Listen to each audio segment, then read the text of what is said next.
Merci. Monsieur Marie Le Sion.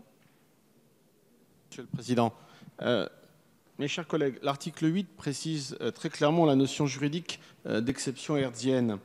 Le Conseil constitutionnel avait censuré en effet, avec effet différé au 31 décembre 2017, une disposition de la loi sur le renseignement de 2015 qui maintenait en dehors du droit commun des techniques de renseignement et de communication relevant du domaine public. L'article 8 propose aujourd'hui une mise en conformité avec les conclusions du Conseil constitutionnel.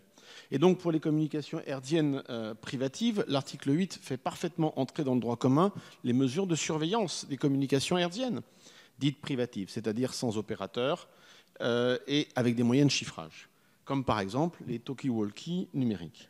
Les services de renseignement qui veulent surveiller ce type de communication devront 1.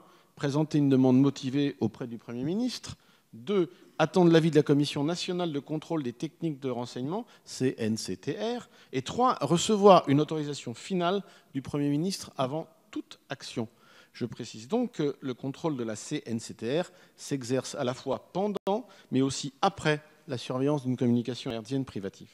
Et donc pour les communications hertziennes qui, elles, restent publiques, ces garanties indéniables de l'état de droit et du respect de nos libertés individuelles sont aussi appliquées, par exemple, aux communications militaires, radio à longue et très longue distance, radio amateur et talkie-walkie analogique. L'article 8 précise que ces communications ne sont pas soumises à une autorisation préalable du Premier ministre, mais restent bien entendu sous le contrôle a posteriori de la Commission nationale du contrôle des techniques de renseignement. Ces dispositions doivent donc permettre, entre autres, à nos armées de poursuivre leur mission de défense du territoire, de contre-ingérence et de lutte contre les groupes terroristes.